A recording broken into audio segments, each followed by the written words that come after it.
in the golden age of ancient Athens, when marble temples gleamed under the Mediterranean sun and the voices of citizens filled the agora with passionate debate, there lived a boy who would change the course of human thought forever.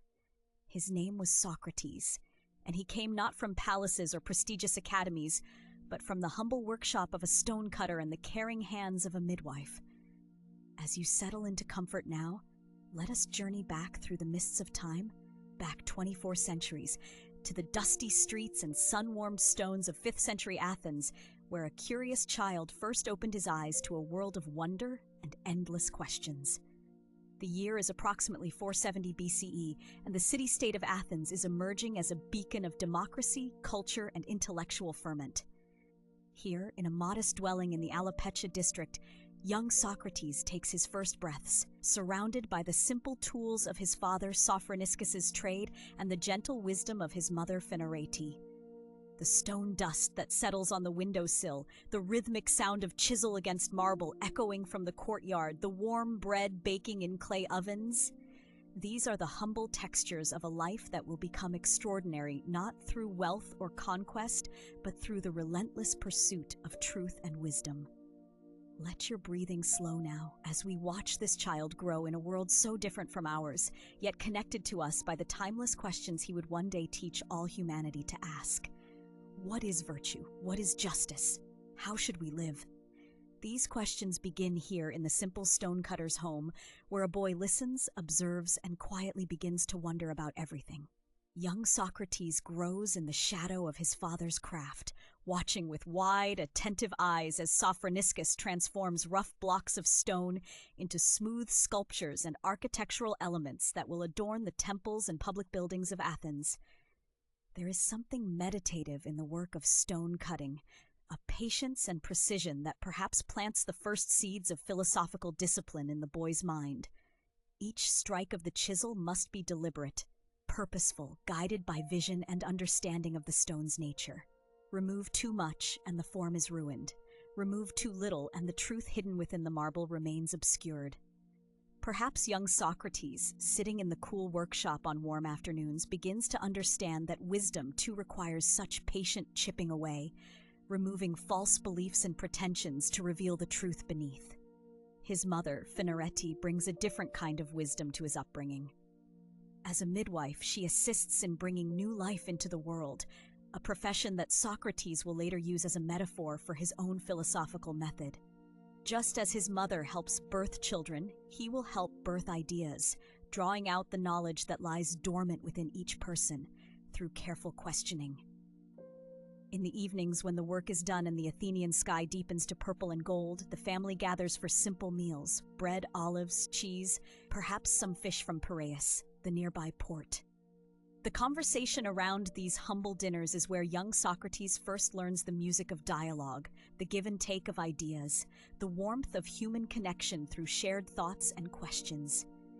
Athens in this era is not yet the philosophical capital it will become, but already it is different from other Greek city-states.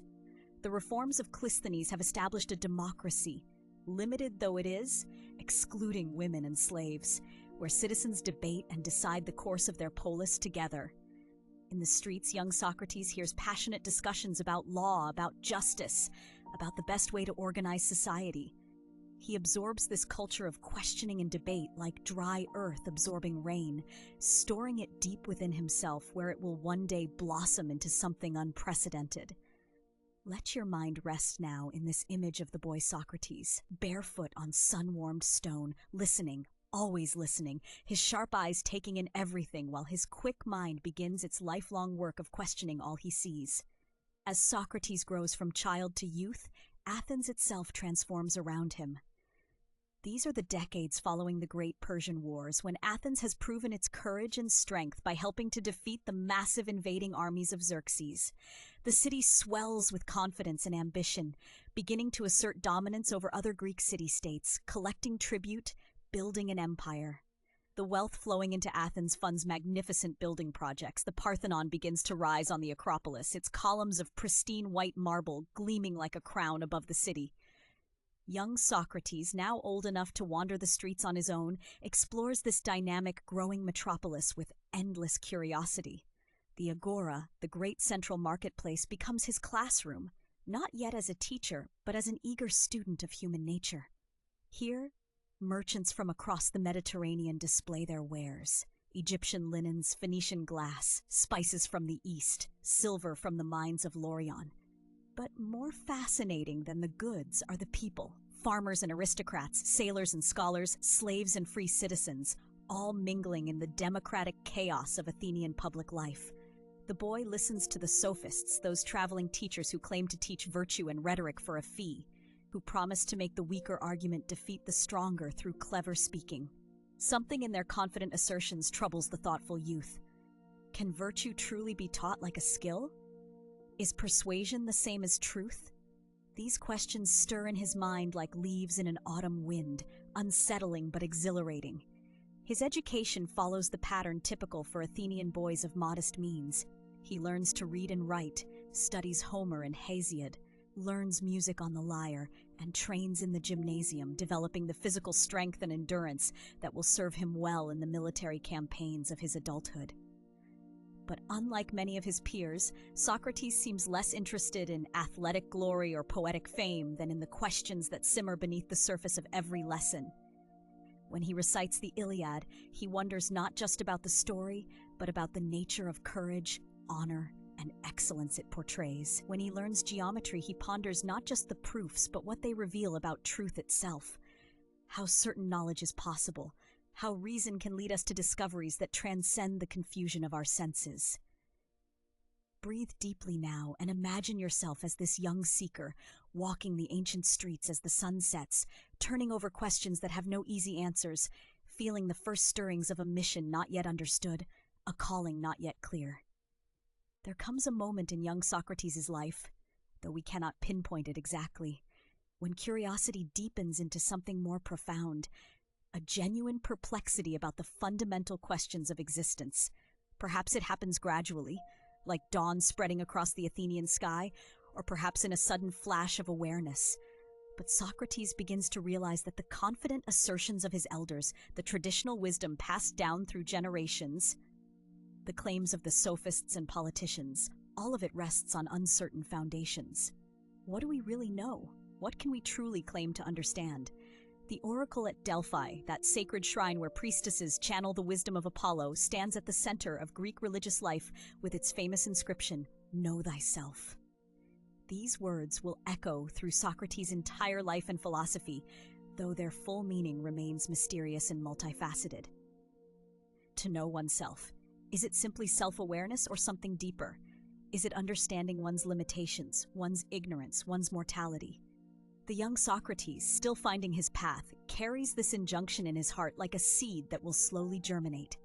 He also begins to experience something unusual, something he will later describe to his followers, a divine sign, a daimonion, an inner voice that does not tell him what to do, but warns him away from wrong actions. Whether we understand this as genuine divine communication, intuition, conscience, or some aspect of his unique psychological makeup, it becomes a crucial part of his self-understanding, a sense that he is not entirely alone in his quest for wisdom, that something greater guides and protects him. As he enters early adulthood, Socrates follows the path expected of Athenian citizens. He serves in the military as a hoplite, a heavy infantryman, carrying shield and spear in defense of Athens. Historical accounts will later note his remarkable courage in battle, his ability to endure hardship, his calmness under pressure, qualities that suggest the philosophical discipline is already taking root in his character.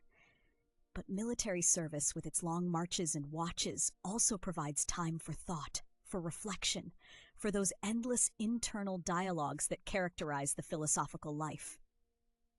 When he returns from campaign to Athens, still young but maturing, Socrates stands at a crossroads.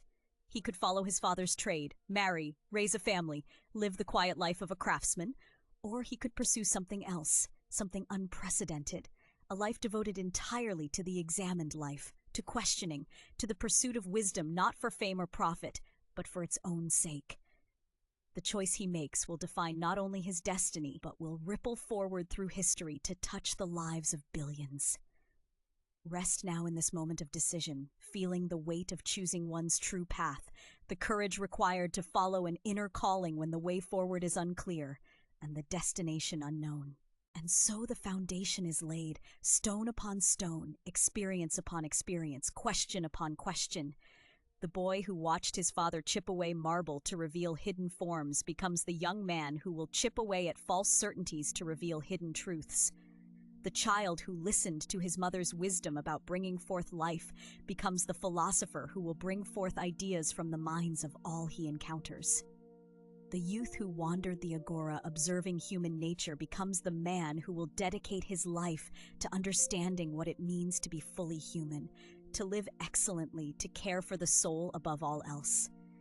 In these formative years in 5th century Athens, surrounded by democracy's noise and debate, by art and architecture reaching toward perfection, by the confidence of a city at the height of its power, Socrates absorbs it all and finds it all wanting. Not because it lacks beauty or meaning, but because beneath the surface confidence lies unexamined assumption, beneath the certainty lies confusion, beneath the claims of knowledge lies ignorance unrecognized. And unrecognized ignorance, he is beginning to understand, is the most dangerous condition of all, for it prevents us from seeking truth. Recognized ignorance, on the other hand, acknowledged perplexity, becomes the beginning of wisdom. As we close this first chapter of Socrates' life, let your breathing deepen and slow, finding your own rhythm of rest and reflection. The story continues, but for now we pause in these early years, in the simple workshop where marble dust dances in shafts of sunlight, in the crowded agora where 1,000 conversations blend into a symphony of human searching, in the quiet evening streets where a young philosopher walks home as stars emerge over Athens, carrying questions that will outlive empires and echo across millennia. The stonecutter's son has found his calling, though he has not yet fully answered it. The questions have been planted, though the harvest lies ahead. Rest now, and let these images of ancient Athens, of a simple childhood that became the foundation for Western philosophy, settle gently into your mind like dust settling on old stones, like wisdom accumulating slowly through patient, humble questioning. Socrates is ready. His city is ready, though it does not know it yet. And the great work of his life, the examined life, the pursuit of wisdom, the commitment to truth above all comfort, is about to begin. Let these thoughts fade now, like the last light fading from the Acropolis, as you drift toward the peaceful darkness of sleep, where your own questions and dreams await, where wisdom grows in silence, where truth whispers to those patient enough to listen. And so we find ourselves drawn back to Athens, to the beating heart of the city, where the morning light touches the marble columns with gentle golden fingers, and the air fills with voices. Merchants calling their wares, sandals scraping against worn stone, the soft murmur of 1,000 conversations beginning. This is the agora, the marketplace where goods and ideas flow together like tributaries joining a river. Here, among the stalls laden with olives and wine, with pottery and woven cloth, walks a figure who has grown from curious youth to something more unusual, a man who has no stall to tend, no wares to sell, yet who comes here every day with a purpose that burns quietly within him like an eternal flame. Socrates is now in his 30s, and something has crystallized in him, something rare and precious. His body is unremarkable, short, sturdy, with a face that some call homely, with its broad nose and protruding eyes, but there is something in the way he moves through the crowd, the way he stops to speak with anyone who will listen, that sets him apart. He wears simple clothing, often the same worn tunic day after day, and he walks barefoot even when others complain of the cold. But his poverty is not one of despair. It is chosen, deliberate, a shedding of everything that might distract from what he calls his divine mission. For Socrates has begun to question, and in questioning he has found his life's work. The method develops slowly, naturally, like a river finding its course through stone. He approaches a merchant, perhaps someone selling fine fabrics, and begins with the simplest courtesy, a greeting, a comment on the day. Then comes the question, innocent as a child's, "You sell beautiful things, my friend. Tell me, what is beauty?" And the merchant, flattered at first, offers an answer. Beauty is fine cloth, symmetrical patterns, pleasing colors. "Ah," says Socrates, his eyes bright with genuine interest. "But if beauty is found in fine cloth, Is the cloth beautiful when locked away where no one sees it? And if someone finds beauty in a simple stone, are they wrong? The merchant pauses, thinks, offers another answer, and so it continues, each answer met with gentle questioning, each certainty softly unraveled until the merchant stands amazed, realizing he cannot define what he thought he knew so well. This is the Socratic method being born in the Athenian sunlight, not lectures or proclamations, but questions that lead to more questions, a path toward wisdom that begins with admitting ignorance. And all around them, the agora flows on, oblivious to the quiet revolution taking place beneath its colonnades, the revolution of thought that will echo through centuries, through millennia, reaching even to you now as you rest in darkness, your own mind beginning to slow and drift like leaves on a gentle current, like clouds dispersing across an endless sky. Word spreads through Athens like ripples across still water. There is a man in the agora who asks questions, who makes the wise look foolish and the certain uncertain. Some are drawn to him out of curiosity, others out of challenge, and still others because they sense in his questions something they have hungered for without knowing. The possibility of genuine understanding. Young men, especially, begin to gather around him. Sons of wealthy families who have time and education, who have been taught rhetoric and mathematics, but who find in Socrates something their other teachers cannot provide. He charges no fee, accepts no payment, which both bewilders and attracts them. Among these young followers, one will become the most important, a youth of aristocratic bearing, keen intelligence, and a soul receptive to philosophy. His name is Plato, though he is still young, still forming. He watches Socrates engage with a general visiting the marketplace, someone confident in his understanding of courage. "You have led men in battle," Socrates says with deep respect. "You surely know what courage is. Will you teach me?" The general, proud of his experience, defines courage as standing firm in battle, not retreating. "A fine answer," Socrates nods. "But tell me, is the Scythian horseman who retreats to draw the enemy into a trap not also courageous? And is the doctor who endures a patient's suffering to perform a necessary surgery not also showing courage?" The general frowns, reconsidering. "Perhaps courage is enduring danger for a good purpose." "Better still," Socrates encourages, "but then must we not ask, what is a good purpose? And can someone be courageous in pursuit of evil, or is that merely recklessness?" The conversation spirals deeper, and the general, far from being offended, finds himself exhilarated. He has thought about courage for decades, but never truly examined it, never questioned his assumptions. Young Plato watches all this unfold, and something awakens in him, the understanding that true knowledge requires this kind of relentless inquiry, this willingness to discard comfortable certainties in pursuit of truth. The sun climbs higher in the sky, casting shorter shadows, and still Socrates talks, questions, listens. He never tires of this work. To him, these conversations are not mere intellectual exercises. They are sacred acts, midwifery of ideas, helping others give birth to understanding that already exists within them, buried beneath layers of assumption and convention. His mother was a midwife, he often reminds people, and he performs the same service for souls that she performed for bodies.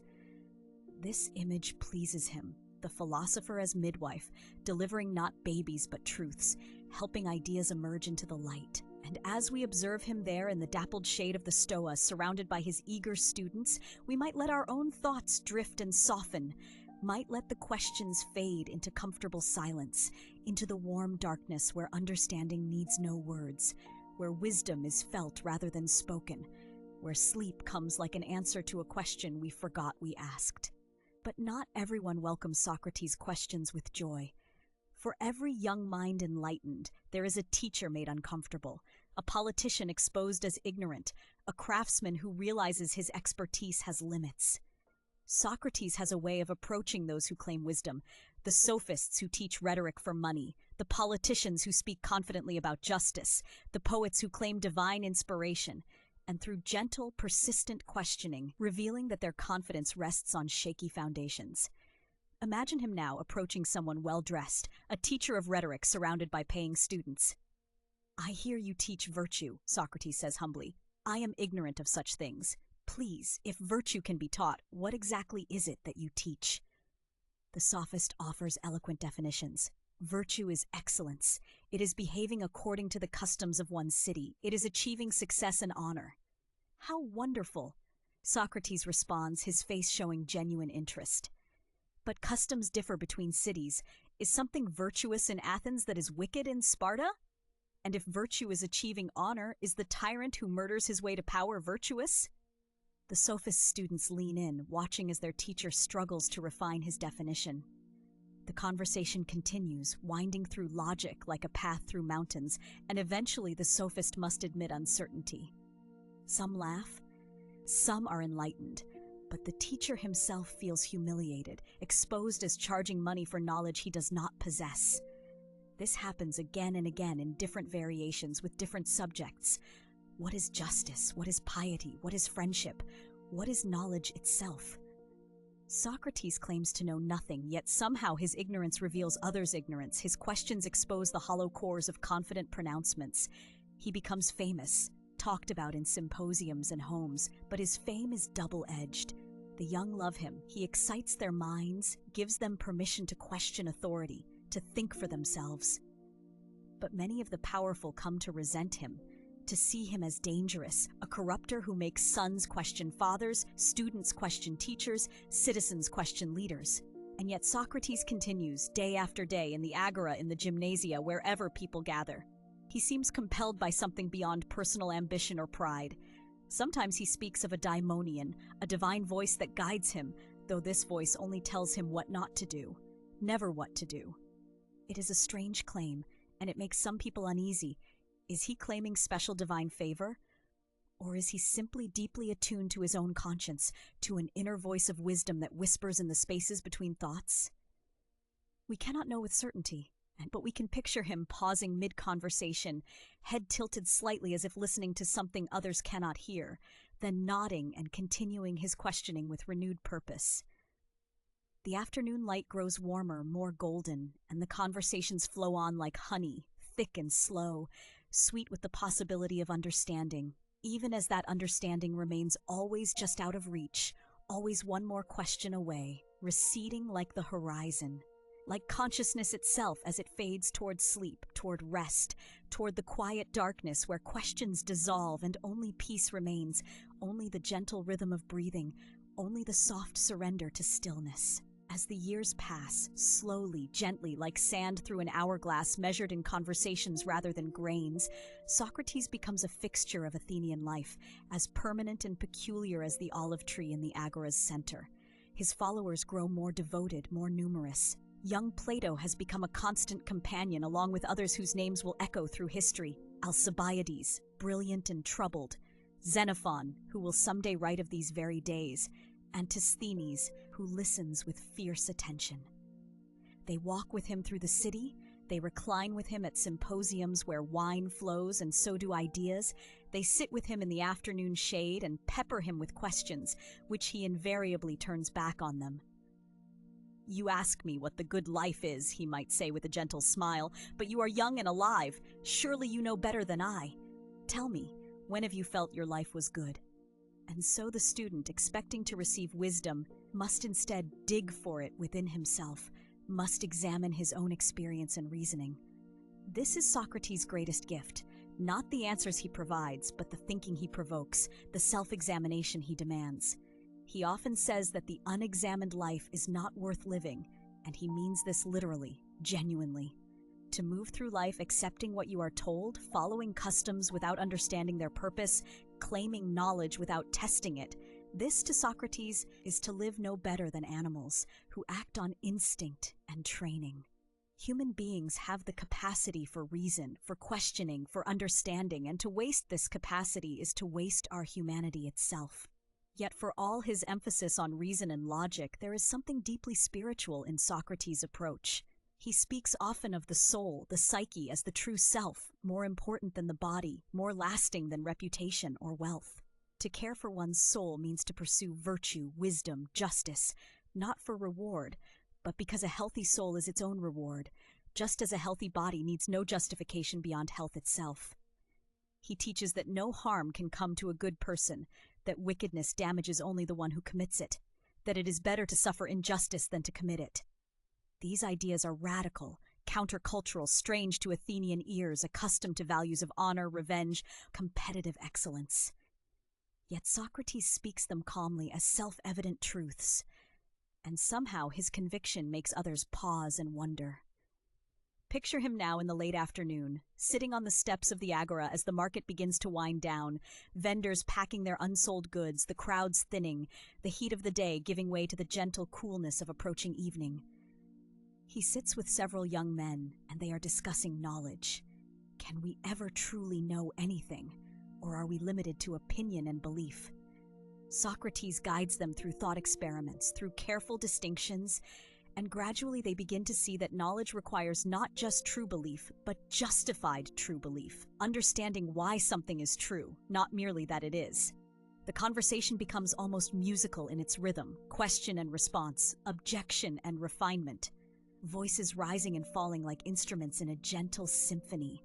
And as the sun touches the horizon, painting the marble in shades of rose and amber, there is a sense of something sacred occurring, wisdom being woven from words, truth emerging from dialogue like gold refined from ore, like clarity emerging from confusion, like sleep emerging from wakefulness, soft and inevitable, gentle and complete. And so Socrates' days unfold, each one similar to the last, yet each one unique in its conversations, its discoveries, its small moments of illumination. He lives simply, almost ascetically, but not from joyless discipline. Rather, he has found that the pursuit of wisdom brings pleasure far greater than physical comforts ever could. He eats plain food when he remembers to eat, walks the city barefoot in all seasons, wears the same shabby cloak, and yet seems more content than the wealthy men in their fine houses, more free than the powerful in their positions of authority. This, too, is a lesson, though one he rarely speaks directly, that happiness comes not from external circumstances, but from internal alignment, from living according to one's values, from the soul in harmony with itself. His wife, Xanthippe, is said to be difficult, sharp-tongued, but perhaps she has reason. Imagine being married to a man who owns nothing, earns nothing, spends every day in the marketplace talking to strangers about abstractions. Yet Socrates seems untroubled by domestic discord, seeing it perhaps as another opportunity for practicing virtue, for patience and understanding. Everything in life to Socrates is material for philosophy, every experience a chance to examine and understand. As evening deepens over Athens, as lamps are lit in windows and the stars begin to emerge in the darkening sky, we leave Socrates still in conversation, his voice gentle but clear, asking one more question, pursuing one more thread of understanding. Around him, his students listen with devotion that borders on love, for they sense they are in the presence of something rare, a man who truly lives what he teaches, who has found a way of being that is utterly his own, yet somehow universal, utterly radical, yet somehow obviously true. The method he has developed here in the Agora, the patient questioning, the relentless pursuit of definitions, the admission of ignorance as the beginning of wisdom, this method will outlive him, will be practiced by thinkers for thousands of years, will shape the course of Western philosophy, will reach even to us here in this quiet moment, you resting in darkness, mind gently drifting, thoughts becoming softer, slower, less distinct. The Socratic method teaches us that wisdom begins with questions, but now, as sleep approaches, we can let the questions fade, can release the need to understand and simply be, simply rest, simply float on the gentle current of consciousness as it flows toward stillness, toward peace, toward the deep and dreamless dark, where all questions are suspended, where all seeking ceases, where the soul rests in itself, content, complete, at peace. Let the image of ancient Athens fade now. Let the voice of Socrates grow distant and soft. Let the marketplace dissolve into mist and memory, and feel yourself sinking deeper, deeper still, into the warm and welcoming darkness, into sleep's gentle embrace, where nothing is required of you, nothing demanded, only rest, only peace, only the slow and steady rhythm of your breathing in and out, slow and slower still, as consciousness releases its grip and sleep, sweet sleep, finally, completely, gently carries you away into the stillness, into the silence, into the infinite and peaceful dark. And from that stillness, that infinite peaceful dark, we return gently, softly to the sunlit streets of Athens, where Socrates walks slowly through the morning light, his bare feet whispering against the worn stone pathways, his simple woolen cloak hanging loosely from his shoulders. The city awakens around him in gradual waves of sound and color. The distant call of merchants setting up their stalls, the soft bleating of goats being led to market, the murmur of voices beginning their daily conversations.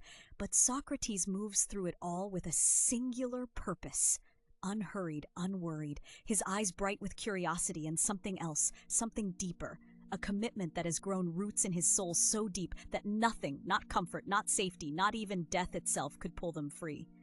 He has become, he knows, what the oracle's prophecy foretold. Athens' Gadfly, the persistent insect that lands upon the great horse of the city, stinging it, prodding it, refusing to let it become lazy or complacent in its comfortable assumptions. And though the role brings him no wealth, no honor, no ease, he accepts it with the same calm acceptance with which he accepts each breath, each heartbeat, each moment of existence. The morning air is cool and sweet, carrying the scent of olive blossoms and fresh bread.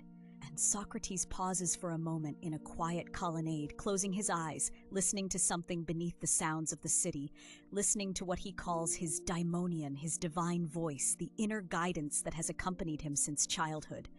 It speaks not in words, but in restraint, in gentle warning, in moments of pause that tell him when not to proceed, when to hold back, when to reconsider. Others mock this claim, whisper that he is mad or arrogant to claim divine favor. But Socrates knows it is neither madness nor arrogance. It is simply the truth of his experience, as real as the stone beneath his feet, as constant as his own breathing. And he has learned to trust it completely, to wait for its subtle guidance, to honor the mystery of its presence without claiming to fully understand it. The city may not understand him, may grow weary of his constant questioning, his refusal to accept easy answers or comfortable lies. But that he knows with profound certainty is precisely why the city needs him, why he cannot abandon his mission, why he must continue walking these streets, engaging these citizens, asking these uncomfortable questions that expose the gaps between what people say they believe and how they actually live. The sun climbs higher, casting long shadows that stretch and shrink across the agora, and Socrates continues his slow, purposeful walk, breathing deeply, feeling the weight of his purpose settle around him like his worn cloak, familiar and necessary and true. In the agora, beneath the spreading branches of an ancient plane tree, Socrates encounters a group of wealthy young men. Their fine robes gleaming with expensive dyes, their hands soft and uncalloused, their voices loud, with the confidence that comes from privilege and education. They are discussing politics, as young men of their class always do, speaking with certainty about justice and virtue, about what the city should do, about who deserves power and who deserves punishment. Socrates approaches slowly, a slight smile playing at the corners of his mouth, and asks in his gentle, unassuming way if he might join their conversation. They welcome him, some with genuine pleasure, others with barely concealed irritation, for they know what his presence means. Their comfortable certainties are about to be questioned, their assumptions challenged, their confident assertions revealed as perhaps less solid than they appeared. And Socrates begins, as he always begins, not with declarations but with questions. "What do you mean by justice?" he asks. "Can you define it clearly?" And when they offer their definitions, he listens carefully, respectfully, nodding slowly, and then asks another question and another, each one gentle but precise, each one probing deeper, revealing contradictions, exposing assumptions, uncovering the soft ground beneath what seemed like solid rock. The young men begin to falter, their voices less certain, their brows furrowed in concentration and growing frustration. Some grow angry, accusing Socrates of playing games, of tying them in knots with his clever words.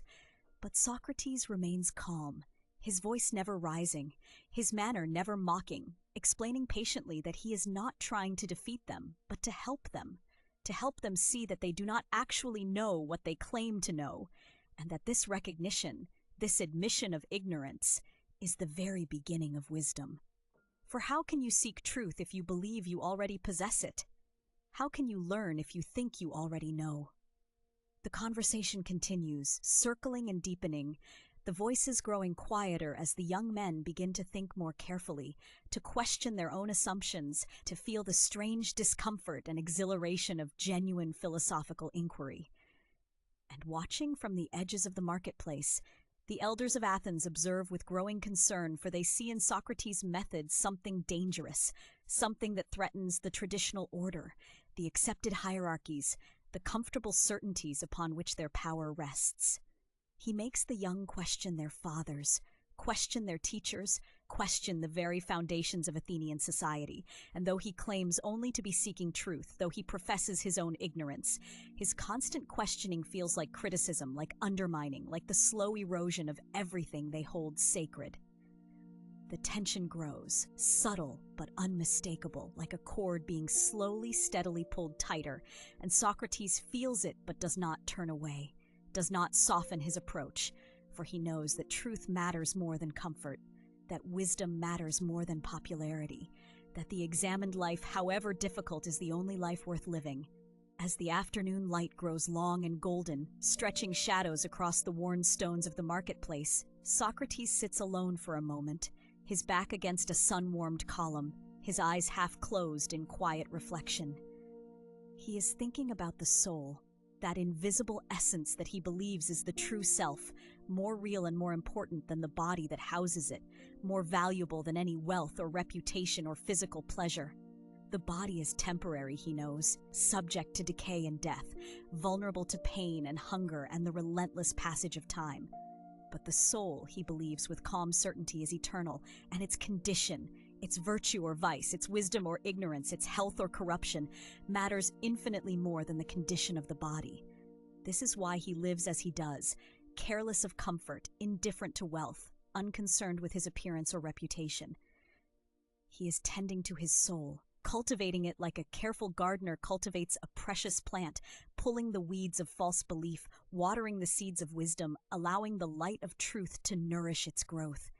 And he wishes with a deep and gentle passion that others would do the same, that they would stop their frantic pursuit of money and power and pleasure long enough to ask the essential question, is my soul in good condition? Am I becoming wiser, more virtuous, more truly myself? Or am I allowing my soul to grow sick with ignorance, corrupted by vice, diminished by the pursuit of things that ultimately do not matter? These are the questions he poses to everyone he meets, from the wealthiest politicians to the simplest craftsmen, and the questions make people uncomfortable because they demand honest self-examination. They require looking inward at what is often easier to ignore. The sun continues its slow descent toward the horizon, painting the sky in soft shades of rose and amber and deepening blue, and Socrates watches with quiet appreciation, seeing in the daily rhythm of light and darkness a reflection of the soul's journey from ignorance to knowledge, from confusion to clarity, from sleep to wakefulness. He breathes slowly, deeply, feeling his chest rise and fall, feeling the steady rhythm of his heartbeat, and he offers a silent prayer of gratitude to the gods, not for wealth or success or long life, but simply for the opportunity to live this examined life, to pursue truth, to serve his city in the way he believes the gods intend. The marketplace begins to empty as merchants pack away their goods, as citizens return to their homes for the evening meal, and still Socrates sits, unhurried, content to remain in this quiet moment of reflection, knowing that tomorrow he will rise again and return to his mission, to his questions, to his role as the gadfly that Athens needs, even if Athens does not always want him. Evening settles over Athens like a soft blanket, gentle and gradual, the last light fading from the sky as the first stars begin their ancient vigil overhead. Socrates makes his way slowly homeward through streets that have grown quiet and dim, past doorways where lamplight glows warm and golden, past courtyards where families gather for their evening meals, the murmur of voices and occasional laughter drifting out into the cooling air. He walks without hurry, his mind still turning over the day's conversations, still considering the questions asked and not quite answered, still marveling at the infinite complexity of truth and the difficulty of knowing anything with certainty. And yet, there are things he does know, things of which he is absolutely certain despite all his protestations of ignorance. He knows that it is better to suffer injustice than to commit it. He knows that the unexamined life is not worth living. He knows that virtue is the only true good, and that caring for one's soul is the highest human calling. These truths anchor him, steady him, give direction to his life even as he continues to question everything else, continues to probe and examine and search for deeper understanding. His wife Xanthippe will be waiting, patient or impatient. He never quite knows which to expect, and his children will be settling into sleep. And his modest home will offer shelter and rest after the long day of walking and talking and thinking. But even as he approaches his door, even as he prepares to enter the domestic world of family and food and ordinary concerns, a part of his mind remains in the marketplace, remains in dialogue, remains engaged with the great questions that have defined his life.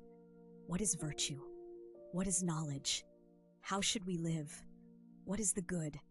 And beneath all these questions, the deeper question that drives everything else: what does it mean to be truly human, truly alive, truly awake in this brief span of existence we are given?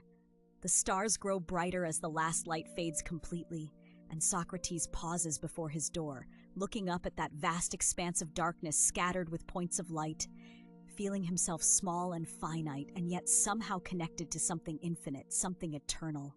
Something that his divine voice hints at, but that he cannot fully grasp or explain. He accepts this mystery with the same calm acceptance with which he accepts all the limits of human knowledge, knowing that wisdom begins not with answers, but with recognizing how little we truly understand, how vast is the ocean of our ignorance compared to the small island of our knowledge. And yet, that small island is precious, worth defending, worth dying for if necessary. And Socrates knows with a quiet certainty that settles deep in his bones that he will never abandon it, never compromise it, never choose comfort or safety over truth. The door opens, lamplight spills out into the darkness, and Socrates steps inside, leaving the stars to their silent watching, the city to its restless dreams. And so the days continue, one following another in gentle rhythm, each morning bringing Socrates back to the streets and marketplaces of Athens, each conversation adding another layer to his understanding, each question leading to new questions, deeper questions, questions that spiral inward toward the essential mysteries of existence, and outward toward the practical concerns of how to live well, how to act rightly, how to cultivate wisdom in a world that often seems to value everything but wisdom. The tension between Socrates and the Athenian elite continues to grow, subtle but steady, like a rope being pulled tighter and tighter, thread by thread, day by day. They watch him with increasing suspicion, these powerful men who have built their lives on certainty and authority, and they see in his endless questioning a threat they cannot quite name, but can certainly feel. His influence spreads, particularly among the young, who are drawn to his radical honesty, his fearless inquiry, his refusal to bow to convention or power. And the more he influences them, the more dangerous he becomes, not because he advocates violence or rebellion, but because he advocates something far more threatening.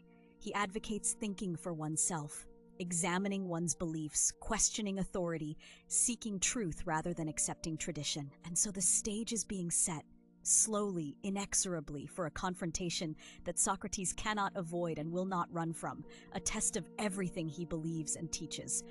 A moment when he will have to choose between his philosophy and his life.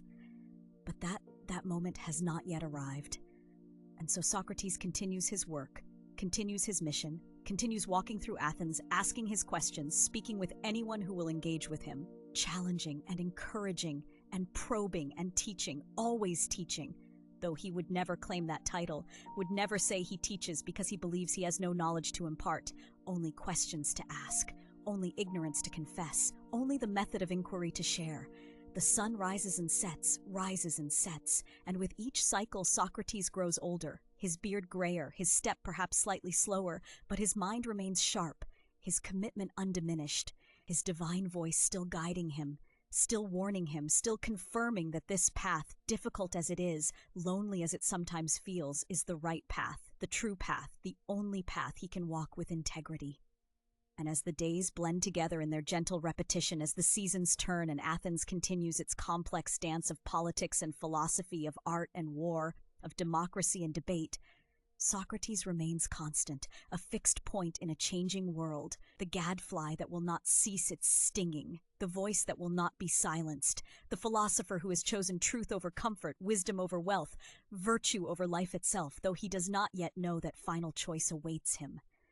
For now there is only the work, only the questions, only the slow and patient cultivation of wisdom, only the examined life, lived fully, completely, honestly, moment by moment, breath by breath, question by question, as the world turns slowly around him and the stars keep their ancient watch overhead. And so the seasons turn and Athens changes around him, the city he has questioned and prodded and loved for so many years. The year is 399 BCE, and Socrates is 70 years old now, his beard fully gray, his body marked by time, but his mind as keen as ever, still asking questions, still pursuing truth through the marketplace, still living the examined life with every breath. But something has shifted in Athens, something subtle and dangerous, like a change in the wind before a storm. The Great War with Sparta has ended in defeat, the democracy has been briefly overthrown and restored, and the city is wounded, angry, uncertain of itself. In times of fear, people look for someone to blame, and the old philosopher who questions everything, who makes the young think differently, who refuses to accept the easy answers, he becomes a convenient target. 3 citizens approach the magistrates with formal charges, their names recorded for history: Miletus, a poet; Anytus, a politician; and Lycon, an orator. The charges are written on a scroll, official and damning. Socrates does not believe in the gods of the state, but introduces new divinities. Socrates corrupts the young men of Athens. The penalty they propose is death. And so, on a spring morning when the air is soft and the light golden over the Acropolis, Socrates receives the summons to trial, the papyrus placed in his weathered hands, and he reads it calmly, without surprise, as though he has always known this moment would come, as though his entire life has been moving slowly, inevitably, toward this reckoning. His friends gather around him, anxious, urging him to flee the city, to escape to Thessaly or Thebes, where he would be welcomed, where he would be safe.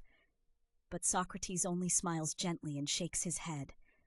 To run would be to betray everything he has taught, everything he believes. The laws of Athens have given him life, education, the freedom to philosophize. He cannot now disobey those same laws simply because they turn against him.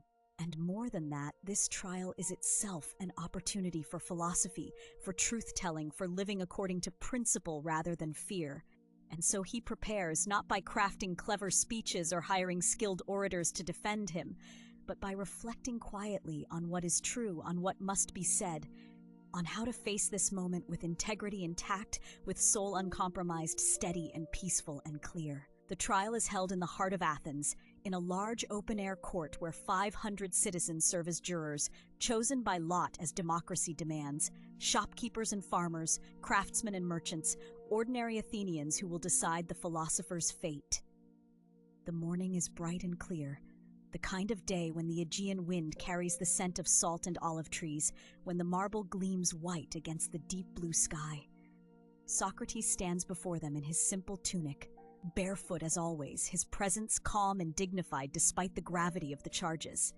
There is no lawyer to speak for him, no carefully prepared rhetoric, only the man himself, 70 years old, speaking directly to his fellow citizens as he has always done, with honesty and without pretense. His accusers speak first, painting him as a dangerous corrupter of youth, an atheist who undermines the gods and the traditions that hold Athens together. Their words are passionate, designed to inflame fear and anger in the jurors' hearts. And then it is Socrates' turn, and he steps forward, and his voice, though aged, carries clearly across the assembly, calm and measured, almost gentle in its certainty. He does not beg for mercy, he does not appeal to emotion. Instead, he does what he has always done. He asks questions, he examines premises, he pursues truth with patient logic. He reminds the jurors that he has served Athens faithfully all his life, as a soldier in battle where he showed courage and discipline, and as a citizen who has always obeyed the laws. He explains that his questioning is not impiety, but a service to the god, a divine mission given to him by the oracle at Delphi, who declared that no one was wiser than Socrates. Confused by this pronouncement, knowing himself to be ignorant, Socrates set out to find someone wiser. questioning politicians, poets, and craftsmen, only to discover that while they claimed to know many things, they actually knew very little, whereas he at least knew that he did not know. This recognition of his own ignorance, he tells the jurors, is his wisdom, and his questioning is his attempt to help others see their own ignorance too, to move them toward true knowledge, true virtue. Is this corruption, he asks gently, or is it the highest form of education? And as Socrates continues his defense, something remarkable happens, something that perhaps only he would do in such a moment. He refuses to compromise, refuses to soften his message to save his life. He tells the jurors that if they were to acquit him on the condition that he stop philosophizing, he would have to refuse, because he cannot disobey the god's command, and because the unexamined life is not worth living. Better to die than to live without questioning, without seeking wisdom, without the daily practice of philosophy that makes life meaningful. He tells them, with a kind of gentle insistence, that they need him, that Athens needs its Gadfly, the persistent questioner who stings the great horse of the state into wakefulness and virtue. Without such examination, the city will slumber in complacency and error. He explains that he has never charged fees for his teaching, unlike the sophists, because he is not a teacher but a fellow seeker. And wisdom cannot be bought or sold. He speaks of the divine voice that has guided him throughout his life, the inner daemon that warns him away from wrong actions but never tells him what to do. A kind of moral compass, an intuition of truth that has never led him astray. And then, most provocatively, most dangerously, he suggests that far from deserving punishment, he deserves a reward for his service to Athens. If justice were truly served, he says calmly, he should be given free meals in the Prytaneum, the highest honor Athens can bestow, reserved for Olympic victors and great benefactors of the state. The jurors stir at this, some with admiration, others with outrage. Is this courage or arrogance? Principle or pride? Socrates stands there peacefully, having spoken his truth without calculation or compromise, having remained absolutely faithful to his philosophical mission even when his life hangs in the balance. The jurors deliberate, 500 voices murmuring in the open air, 500 judgments forming in the bright Athenian sunlight. And then they vote, dropping their tokens into the urns, bronze discs clinking softly in the silence. The votes are counted, slowly, methodically, and the verdict is announced. Guilty. But the margin is narrow. 280 votes for conviction, 220 for acquittal. If just 30 men had voted differently, Socrates would have been freed.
And yet, even now, even after the sentence of death has been pronounced, Socrates remains calm, centered, true to himself.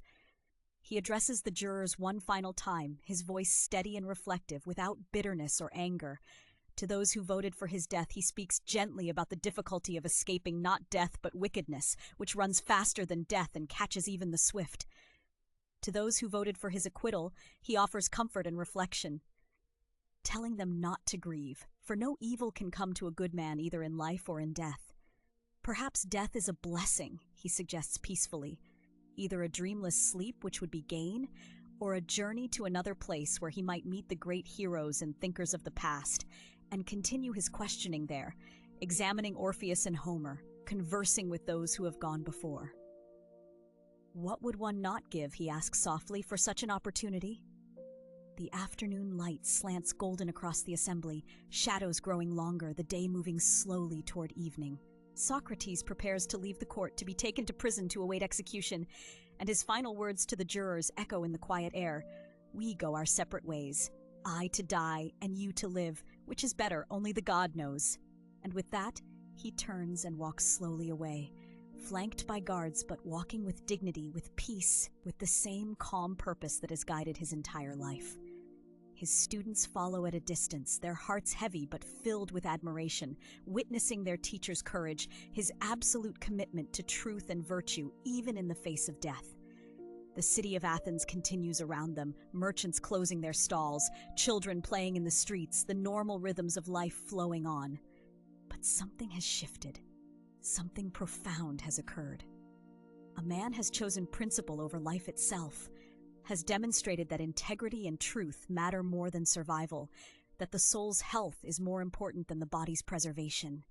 And as the sun sets slowly over the Acropolis, painting the marble temples in shades of gold and rose against the deepening blue of evening, Socrates walks toward his prison cell, toward his final days, toward the conversation with death that will complete his philosophy and cement his legacy forever, step by step, breath by breath, peaceful and unafraid, as the stars begin to emerge overhead, keeping their ancient watch, witnessing this moment when one man's courage illuminated the meaning of wisdom, of justice, of what it means to live and die with truth as your only master, your only guide, your only companion on the long journey home. And so the trial has ended, and Socrates is led away, his chains rattling softly in the evening air, but his spirit remains unchained, unfettered, free as it has always been.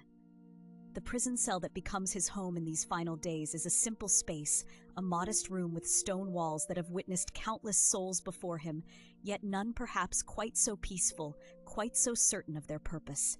The light filters through a small window, casting gentle shadows that move across the floor as the hours pass, marking time in that slow, inevitable way that time has of moving when one is waiting, when one is preparing for a journey into the unknown.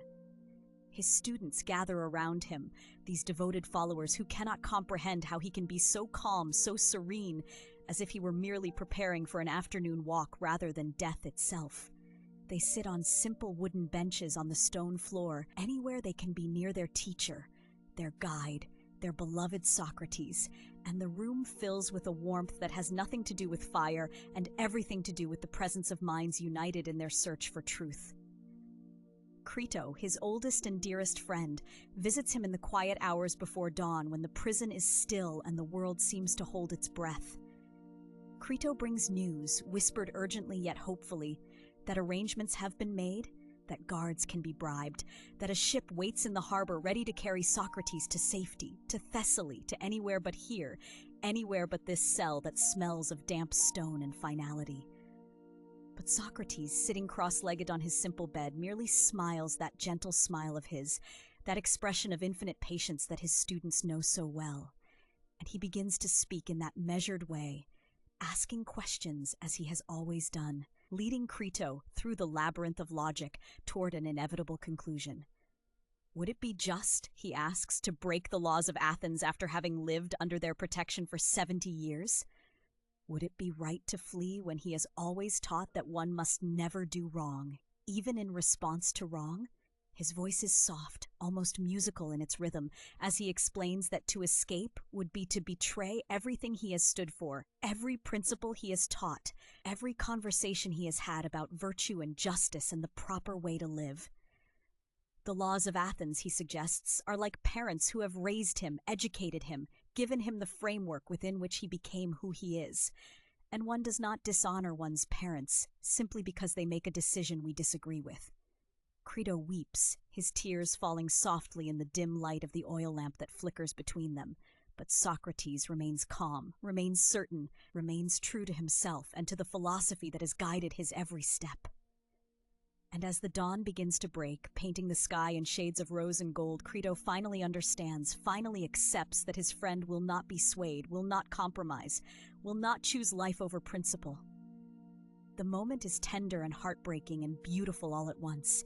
This quiet conversation between two old friends, one pleading for life, the other choosing something he considers far more important than mere survival. The days pass slowly in the prison, each one flowing into the next like water moving gently downstream, unhurried, inevitable, peaceful in its own way.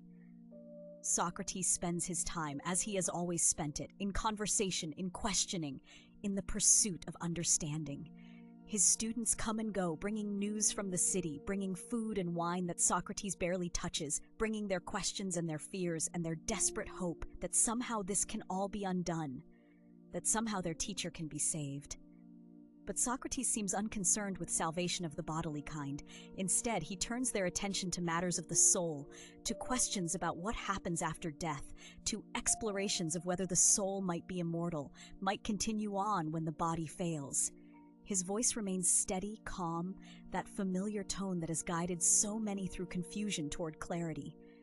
And he speaks of death not as an ending, but as a transformation, perhaps even a liberation. The body, he suggests, is like a prison for the soul, always demanding attention, always requiring food and water and rest, always vulnerable to pain and pleasure and the thousand distractions that keep us from pure thought, pure understanding. Death, then, might be the moment when the soul is finally freed, finally able to contemplate truth without the interference of bodily needs and desires. He speaks of this not with certainty. For Socrates, that honest man never claims to know what he does not know, but with a kind of hopeful reasoning, a gentle exploration of possibilities. Perhaps, he muses, death is like a dreamless sleep, a perfect rest with no consciousness and therefore no suffering. And if that is so, then what is there to fear? Or perhaps the soul continues, journeys to another realm where it might meet the great heroes and thinkers of old, where Socrates himself might finally meet Homer and Hesiod, might continue asking his questions in some divine symposium. His students listen, some comforted by these words, others still struggling with the approaching loss. And young Plato sits in the corner, watching, listening, remembering every word, every gesture, knowing somehow that he will need to preserve this, to write it all down so that future generations might know what it was like to be in the presence of such a man, in the presence of such courage and such wisdom. The light in the cell changes throughout the day, moving from the soft gold of morning to the bright clarity of noon to the gentle amber of afternoon. And through it all, Socrates continues teaching, continues questioning, continues being exactly who he has always been. There is something almost sacred about these days, something timeless, as if the prison cell has become a temple, a holy place where the boundary between life and death grows thin and transparent. The guards themselves seem to feel it. They speak in hushed tones when they pass the cell. They treat Socrates with a respect that criminals rarely receive, as if they too understand that something extraordinary is happening here, that they are witnessing not the end of a troublesome philosopher, but the culmination of a life lived with absolute integrity. And Socrates, sensing their discomfort, treats them with kindness, with courtesy, asking about their families, thanking them for their service, making even his jailers feel seen, feel valued, feel part of this strange and beautiful process of dying well. On one of these final days, Socrates engages in perhaps his most profound conversation, a dialogue about the nature of the soul and its immortality that will echo through centuries, through millennia, carried forward by Plato's careful hand. He speaks of how the soul is that which gives life to the body, how it is the principle of animation, of consciousness, of thought itself. And if the soul is the principle of life, he reasons gently, patiently, then how could it ever admit death, which is life's opposite? It would be like saying that fire could become cold while remaining fire, or that snow could become hot while remaining snow. A logical impossibility, a contradiction in terms. His arguments flow like music, each point building on the last, each question leading naturally to the next, and his students follow along, sometimes struggling to keep up, sometimes leaping ahead to see where the logic leads. He tells them the story of how the soul, before birth, existed in a realm of pure forms, of perfect truth and beauty and goodness, and how learning in this life is actually a kind of remembering, a recollection of what the soul once knew before it was imprisoned in flesh.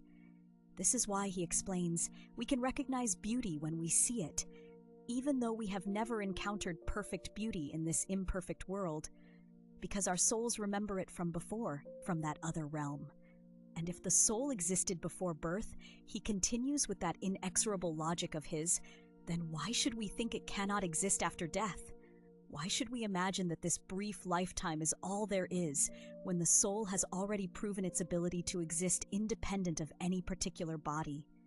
The conversation deepens and slows, becoming almost hypnotic in its rhythm, and the prison cell seems to fade away, the stone walls becoming insubstantial, unimportant, as the minds gathered there soar into abstract realms, into questions of existence and essence, of mortality and immortality, of what it means to be human, to be alive, to be conscious of being alive. Socrates speaks of the philosopher's life as a preparation for death, not in any morbid sense, but in the sense that philosophy is about separating the soul from the demands of the body, about learning to think clearly without being distracted by pleasure or pain, by hunger or desire. The philosopher, he suggests, practices dying every day, practices living as a soul rather than as a body, and therefore the philosopher should fear death least of all, should welcome it even as the completion of what they have been working toward all along. His words are gentle, repetitive in the way that truth often is, circling back to the same themes, examining them from different angles, allowing them to sink in slowly, deeply, like rain soaking into parched earth. And as evening comes and the light begins to fade, the students find themselves strangely comforted, still sad, still grieving the loss that approaches, but somehow less afraid, somehow touched by their teacher's tranquility, his absolute confidence that whatever comes next cannot be bad, might even be better than what came before. They sit together in the gathering darkness, unwilling to light lamps just yet, content to be in the presence of this man who has taught them so much, who is teaching them still, who is showing them through his own example what it means to face the ultimate unknown with grace and courage and an unshakable commitment to truth. The final day arrives as all days must, announced by the return of the sacred ship from Delos, the vessel whose absence has delayed the execution all this time, giving Socrates and his students these precious extra days together. Word comes in the morning that the ship has been sighted, that it will dock soon, that the execution must proceed as soon as the sun sets on this day, this last day, this ending that is also somehow a beginning. The students gather early, filling the cell with their presence, their love, their grief that they try so hard to contain for their teacher's sake. Xanthippe, Socrates' wife, comes with their youngest child, and the scene is tender and heartbreaking as she weeps openly, crying out in that way of grief that cannot be contained, cannot be philosophized away. Socrates asks that she be taken home, not from cruelty, but from kindness, not wanting her to witness what must come, wanting to spare her the sight of his death. She leaves, still weeping, still calling out, and the sound of her grief fades slowly down the prison corridor until silence returns, heavy and profound. The day passes in quiet conversation, in reminiscences of better times, in gentle teachings that continue even now, even here, even at the very end. Socrates speaks of the importance of taking care of one's soul, of living virtuously, of examining one's life constantly, and his words have never seemed more powerful, never seemed more true than they do now, spoken by a man who is about to die rather than renounce these principles. As the sun begins its descent toward the horizon, painting the sky in shades of copper and rose and deep purple, the jailer enters, and he too is weeping, apologizing to Socrates for what he must do, for the role he must play in this tragedy. Socrates comforts him, tells him he understands, that the jailer is not responsible, that he is simply doing his duty, and the kindness of this, the grace of comforting one's executioner, moves everyone in the room to tears. The jailer explains that Socrates must drink the hemlock as soon as the sun sets, that he should walk around after drinking to help the poison spread, that when his legs begin to feel heavy, he should lie down, and then the end will come peacefully, gently. A gradual cooling and stiffening that will work its way up from the feet to the heart. Socrates listens attentively, as if receiving instructions for any ordinary task, asking a few questions to clarify the procedure, ensuring he understands what to do, ever the student, ever seeking to do things correctly, properly, well. The jailer leaves, still weeping, and Socrates turns to his students, to these young men who have become like sons to him, and he speaks to them one last time about courage, about how death is nothing to fear, about how they must continue the philosophical life, continue questioning, continue seeking truth no matter how unpopular it makes them, no matter how much others might resist or resent their inquiries. His voice is calm, steady, that same voice that has guided them through so many dialogues, so many examinations of life's great questions, and they cling to the sound of it, trying to memorize every inflection, every pause, knowing that soon it will be silenced forever, at least in this world, in this form. The sun touches the horizon, and the time has come. Another servant enters carrying the cup, the hemlock prepared and ready, and Socrates rises from his bed with surprising ease, with no hesitation, no last-minute fear or regret. He takes the cup calmly, holds it for a moment, and asks if he may pour a libation to the gods. The servant explains that they prepare only enough for what is needed, and Socrates nods, understanding, and instead offers a simple prayer that his journey from this world to the next may be fortunate. Then, with no trembling, no drama, no final speech or plea, he raises the cup to his lips and drinks it down steadily, completely, as if it were nothing more than wine at a symposium. His students, who have been holding themselves together with such effort, now break down entirely, weeping openly, some covering their faces, some turning away, unable to watch. But Socrates chides them gently, reminding them that one should die in silence, in peace, asking them to be quiet and have courage. And so they try, wiping their tears, composing themselves for his sake, though the grief continues to flow silently down their cheeks. Socrates begins to walk around the cell as instructed, pacing slowly, calmly, and he continues to speak with them, his voice unchanged, his manner still that of a teacher engaged in discourse. After a while, he remarks that his legs are growing heavy, and he lies down on his back on the simple bed, arranging himself comfortably, peacefully. The man who administered the poison checks him periodically, pressing his feet, his legs, asking if he can feel the pressure, and gradually Socrates reports that the sensation is fading, that the numbness is spreading upward, slowly, gently, exactly as described. There is something almost clinical about these observations, as if Socrates is examining his own death with the same curiosity he brought to every other phenomenon in life, still learning, still observing, still engaged with the process of understanding. His students sit around him in silence now, watching, bearing witness to this extraordinary death. This death that is somehow not terrible, but rather peaceful, dignified, almost beautiful in its acceptance. The light outside has faded to deep twilight, and the first stars are beginning to appear in the darkening sky, those same eternal stars that have witnessed every human joy and sorrow, every birth and death since the beginning of time. Socrates' breathing becomes slower, deeper, more measured, and then he stirs slightly and speaks his final words, asking Crito to remember that they owe a rooster to Asclepius, the god of healing, and to please pay the debt.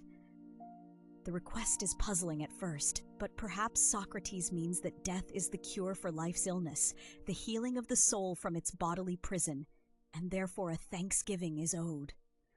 Or perhaps it is simply a practical matter, a debt remembered, a final act of piety and responsibility. Crito promises that it will be done, asks if there is anything else, but there is no answer now.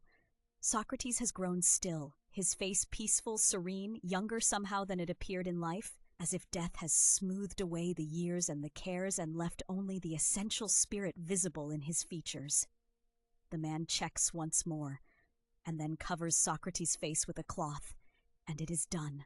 The great philosopher has departed, has made his journey to whatever lies beyond, has left this world as he lived in it, questioning, teaching, true to himself and to his principles to the very last breath. His students sit in stunned silence, unable to move, unable to speak, feeling as if something fundamental has shifted in the world, as if a light has gone out that can never be rekindled, yet also feeling that somehow, mysteriously, that light continues to shine, will continue to shine through his words, through his example, through the memory of his courage and his wisdom, echoing forward through time, teaching generations yet unborn about what it means to live examined, to live virtuously, to choose truth over comfort, principle over survival, the eternal over the temporary, the soul's needs over the body's fears, teaching us still, even now, even here, across the vast distance of centuries, that some things matter more than life itself, that death is nothing to fear when one has lived well, lived truly, lived in constant pursuit of wisdom and virtue and the good, his voice growing softer now, softer, fading gently into the gathering night, into the eternal silence, into the stars that keep their ancient watch, bearing witness to courage, to integrity, to the philosopher who chose death over silence, who showed the world that truth is worth dying for, that a life examined is a life worth living, worth completing, worth offering back to the universe with gratitude and grace. And the stars shine on, bearing this story forward, this eternal story of one soul who lived and died by the light of reason, who even in death taught us how to live, how to face our fears, how to remain true, true to ourselves, true to wisdom, true to the endless beautiful questions that make us human, make us seekers, make us philosophers all. And the night grows deeper now, peaceful, gentle, welcoming, and we rest in the knowledge of his courage, rest in the comfort of his example, rest in the eternal peace of truth, of wisdom, of love that continues beyond death, beyond time, beyond everything that passes away, everything except the soul's endless journey toward understanding, toward light, toward home. Thank you for listening tonight. If this story helped you drift off, consider leaving a like and subscribing for more calming stories. Sweet dreams, and I'll see you next time.